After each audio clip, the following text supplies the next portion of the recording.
Welcome back to Let's Play Decap Attack. Last time we ran the air a lot. No, last time we did battle with a volcano, and we beat it, presumably destroying the environment for miles around. Sorry about damn luck there, ecosystem. And in today's video, honestly I have no idea where the introduction came from. In today's video, I'll be going for World 5 of the game, Pumpington, which as you can see for yourselves is a desert-themed world. Also, you can stand on these little platforms, and these little reedy platforms. I know they look just part of the background, but now you can stand on them. That awesome-looking snow-capped volcano, that's part of the background, but the platforms are not. You can stand on them, they are solid. Also, that guy nearly got me because I wasn't paying attention. So yeah, this is a desert-themed world as you can see, but that does raise two immediate questions. Firstly, why did I press the inventory button when I didn't mean to? That wasn't one of the questions, but you know how that works. No, firstly, why on earth is a world set in the heart of the island, and spoilers by the way, it's literally set in the beating heart of the island, like the body part of the island. Why that's a desert-themed world, God only knows. You can stand on these blocks by the way, rather than just smashing through them, and that would be a neat little time-saving exploit for later on in the world.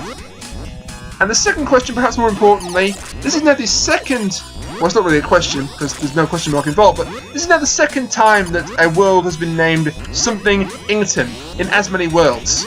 We had Armington, and now we have Pumpington. You're not being particularly original, are you there, Victor Kai? God damn it, I did it again. I don't know what it is with that name, but for some reason, whenever I try and say the words Victor Kai, because they made this game Victor Kai, it comes out as Victor Kai, which to me honestly sounds like a Japanese Bond villain. Okay, enough ranting about James Bond, another subject that has nothing to do with Decap Attack. Let's talk a little bit about things that have at least a vague degree of relevancy to Decap Attack, shall we? Such as where I've been for the past few weeks. Well, past 3 actually, not few is 5. It hasn't been that long. Come on now. Yeah, basically 3 weeks ago it was the start of the Christmas holidays, and I always take a break over the Christmas holidays to be with my friends and my family, and just take time off from both work and doing videos for the internet. Because don't get me wrong, I enjoy making videos for the internet. It's enjoyable, but it does take quite a bit of hard work, as I've already alluded to several times in the past. And the second reason is that January was Awesome Games Done Quick 2015, which for those of you who don't know, that is a speedrunning charity marathon that they do every year in January, and again in summer when it's renamed to Summer Games Done Quick. You know, hence the name, because they speedrun for a bunch of games, and it's in the summer, go figure. No, they do it to raise money for the Prevent Cancer Foundation. They did a fantastic job this year, as always. They raised an absolute ton of money for that charity. It's a very, very worthy cause. I didn't get to go, unfortunately. I haven't gone to any of the Games of Quick events, actually. Oh god, that was a mistake. Can I get first of taking care of that green guy? Yes, I can. Okay. Okay, reset my train of thought there. Yeah, I didn't get to go to it, unfortunately. I haven't gone to any of the Games of Quick events so far. Maybe next year if funds allow. But 2 of my friends did get to go to the event, and I'm extremely jealous of both of them. Namely, Gremlins R Us and SS Skinner.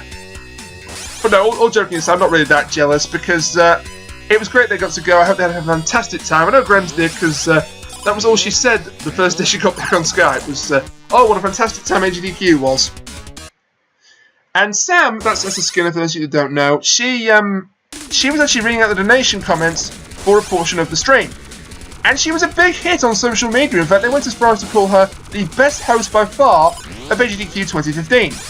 Which is quite the accolade, so congratulations there, Sam. Obviously, I thought she was the best host anyway, but then again I would, because she's my friend and I'm biased.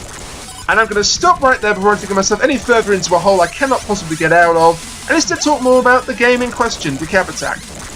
So, do you remember back in World 3.1, we were being chased by a giant wall made up of totem heads that if it hit us even once, it was an insta-kill?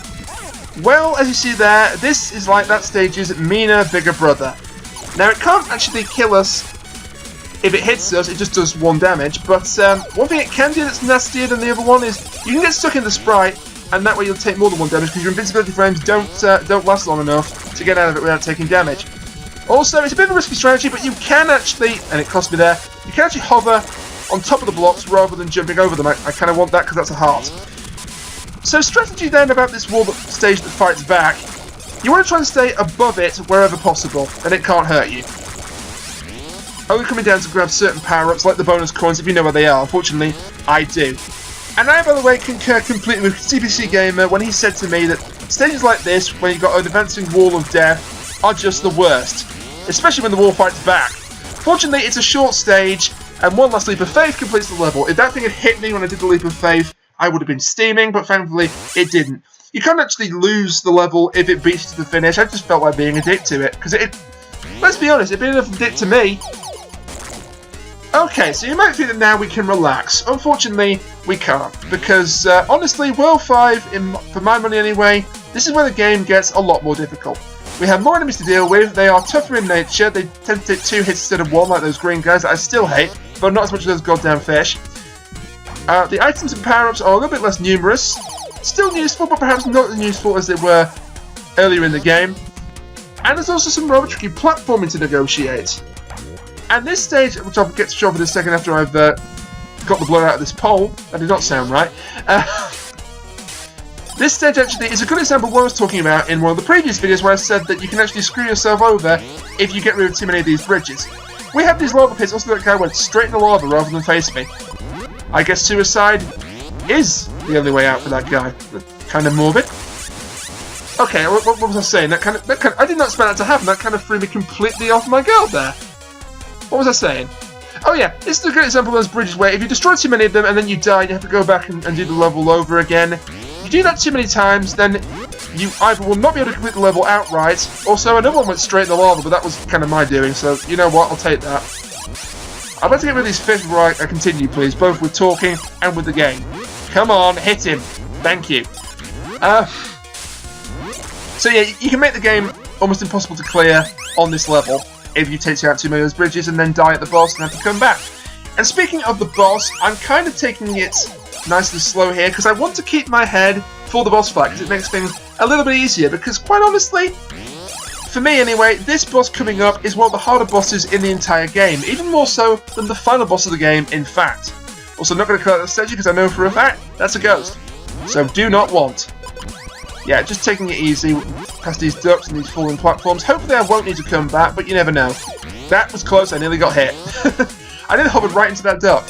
Important item for this level then, as you can see, it's a microscope with a judge's gavel and a piece of chocolate sticking out of it, or at least that's what it resembles to me anyway, and it's my LP, so I'm sticking to it. If I say it, it goes. That's probably not a good that's probably not a good mindset to have, either in LPing or in general life, but you know, let's roll with it. And that was the biggest danger, the biggest obstacle to me keeping my head for the final boss. Now I've said that, commentator's cuts are going to strike, and these 2 ducks are going to take me out instead. No, they're not. Okay, boss fight time then. So what exactly is this boss I've been talking up so much, this terribly hard boss to take care of? It's a moving mound of earth. No, not really. Because any second it's going to pop out of the ground. It is a mole with pink fur. But honestly, he is rather tricky. I used to think that his attack, his throwing rocks at you there, was completely based on RNG. Turns out it's not. And I can just leave my skull or I can completely miss. It's actually based on your position relative to him when he throws the rocks. So you do not want to be standing still in one place because that makes you an easy target. Also, perfect. Instead you want to be moving about here so when he throws them, you can avoid them. Not very hard in the early going, but he does get faster the more you hit him, as is standard with most bosses. If he pops up, by the way, and you're standing on top of his mound, there goes the thing. He is impossible, I think, to perfect, just because of the way it works, and because he gets so fast towards the end. So, let's use the yellow potion, or the golden potion on him, to finally show off this attack, because it failed miserably in that one attempt against the volcano boss. It just summons an orb of light, and honestly, it's not that great. But the biggest enemy in this fight is probably momentum, because more times than not, it will carry you straight into the mole. And actually, it might be possible. Okay, it is. I wasn't sure if that was going to work, but you can actually just crouch down right beside him when he hasn't changed colour. Spoilers, he's about to change colour, by the way. Like that. You know what? This is probably the best fight I've ever had against him. And now I've said that, I'm going to somehow find a way to mess it up. But yeah, look at his speed now. I'm just going to War of Attrition it out now. I'm just going to tank him because why not? And it might mean that I'm going to make it more difficult myself in the later levels. Oh no! He nearly caught me. Got him! Take that, you stupid mole, you caused me more problems than I care to mention. Get out of here. Also, his face when he's blowing up is kind of hilarious. And that's it for World 5. That, honestly, a lot less tough than I thought it would be. I thought that would take at least 1 life off me, but it didn't. And that makes me even more embarrassed that I died back in World 3, because that's obviously not as difficult as World 5, but there you go. Bonus game then, what hasn't been said about the bonus game, other than the music is okay, I guess. Honestly, the music in this game isn't that much to write home about, but it does the job. Okay, aiming for number 3, aiming for number 3. Number 2, I'll take that. That should give me, what, 14 lives? Because there wasn't a 1-up in that stage. An orange potion and a blue potion. Don't really need them, the 1-ups are far more important because game's getting trickier, as I say. And with that, the island continues to go back together, and the heart moves back into position, right where it belongs, in the ribcage of the island. Actually, no, above the ribcage of the island. That's not how anatomy works, game. Victor Cat, god damn it, not again. Victor Cat, that's not how anatomy works. And that'll do it for World 5, Decap Attack and Video 5. And join me next time. I've kind of given away a sneak preview for the next level there, but join me next time when we tackle World 6, which, as you can see, is an ice and snow level. And we all know how well made those are in 90s video games. Oh joy. Until then, bye for now.